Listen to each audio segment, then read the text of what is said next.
নমস্কার বন্ধুরা, আপনারা কি পেঁয়াজের কলি শুধুমাত্র ভেজে আর তরকারিতে খেয়েই শেষ করছেন? আর করবেন না। আমি আজকে আপনাদের এই পেঁয়াজের কলি দিয়ে এমন একটা দারুণ স্বাদের রেসিপি করে দেখাবো, যা দেখলে আপনাদের অবশ্যই ভালো লাগবে। তো রেসিপিটা করার জন্য দেখতে পাচ্ছেন এখানে আমি কিছু পেঁয়াজের কলি নিয়েছি।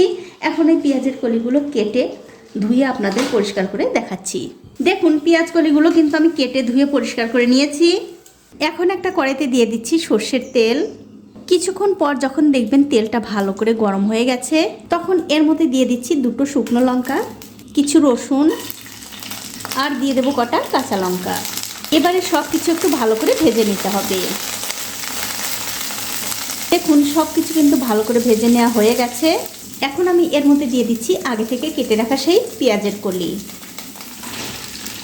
সাথে দিয়ে দেবো স্বাদ মতো নুন। এবারে গ্যাসের ফ্লেমটা মিডিয়ামে রেখে এই পেঁয়াজের কলি, রসুন আর লঙ্কাটা আবারও খুব ভালো করে ভেজে নিতে হবে। আর আমার এই ছোট্ট চ্যানেলটি যারা সাবস্ক্রাইব করেছেন তাদেরকে অনেক ধন্যবাদ, আর যারা সাবস্ক্রাইব করেননি তাদেরকে সাবস্ক্রাইব করে নেওয়ার অনুরোধ রইল। যে সকল বন্ধুরা আমার এই রেসিপিটা ফেসবুক থেকে দেখছেন তাদের কাছে আমার একটাই অনুরোধ, অবশ্যই আমার এই পেজটিকে ফলো করে দেবেন, তাহলে যখনই আমি নতুন কোনো ভিডিও নিয়ে আসবো সবার আগে কিন্তু আপনিই দেখতে পাবেন। দেখুন, প্রায় 5 থেকে 6 মিনিট সময় ধরে এই পেঁয়াজ কলি কিন্তু আমি খুব ভালো করে ভেজে নিয়েছি। দেখতেই পাচ্ছেন পেঁয়াজের কলিগুলো কিন্তু ভালোভাবে নরম হয়ে গেছে। এখন আমি এর মধ্যে দিয়ে দিচ্ছি একটা টমেটো আর এক মুঠো ধনেপাতা কুচি। এবারে গ্যাসের ফ্লেমটা লো টু মিডিয়ামে রেখে এই টমেটো আর ধনেপাতা পেঁয়াজের কলির সঙ্গে আবারও খুব ভালো করে ভেজে নিতে হবে। দেখুন, সব কিছু কিন্তু খুব ভালো করে ভাজা হয়ে গেছে। এবারে গ্যাসের ফ্লেমটা বন্ধ করে দিয়ে এই পেঁয়াজ কলিগুলো একটু ঠান্ডা করে নেব। তো এই দেখুন, পেঁয়াজ কলি কিন্তু আমি খুব ভালো করে ঠান্ডা করে নিয়েছি। এখন এগুলো আমি একটা শিলে নিয়ে নিচ্ছি, নিয়ে একটু বেটে নেব। আপনারা চাইলে কিন্তু মিক্সিতেও বেটে নিতে পারেন। তবে বন্ধুরা, আপনারা ভাববেন না যে এটা বাটা হয়ে গেলেই এটা খাবার জন্য রেডি হয়ে যাবে, তা কিন্তু না।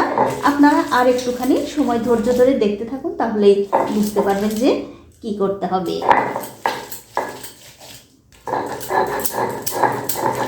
দেখুন, পেঁয়াজ কলি কিন্তু বাটা হয়ে গেছে। এখন আমি এগুলো অন্য একটা প্লেটে তুলে নিচ্ছি। তবে বন্ধুরা, আপনারা একটু ধৈর্য ধরে দেখতে থাকুন। এর মধ্যে আমি আরও একটু মশলা মেশাবো, তাহলে কিন্তু খেতে আরও বেশি ভালো লাগবে।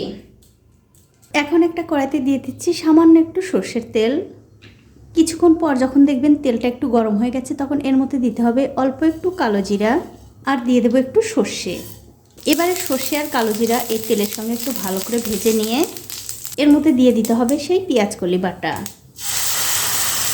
তারপর গ্যাসের ফ্লেমটা একদম লোতে রেখে এই পেঁয়াজ কলিটা সর্ষে আর কালো জিরার সঙ্গে ভালো করে একটু নাড়াচাড়া করে মিশিয়ে নিতে হবে। এতে করে এই ভর্তার স্বাদটা কিন্তু আরও দ্বিগুণ হবে।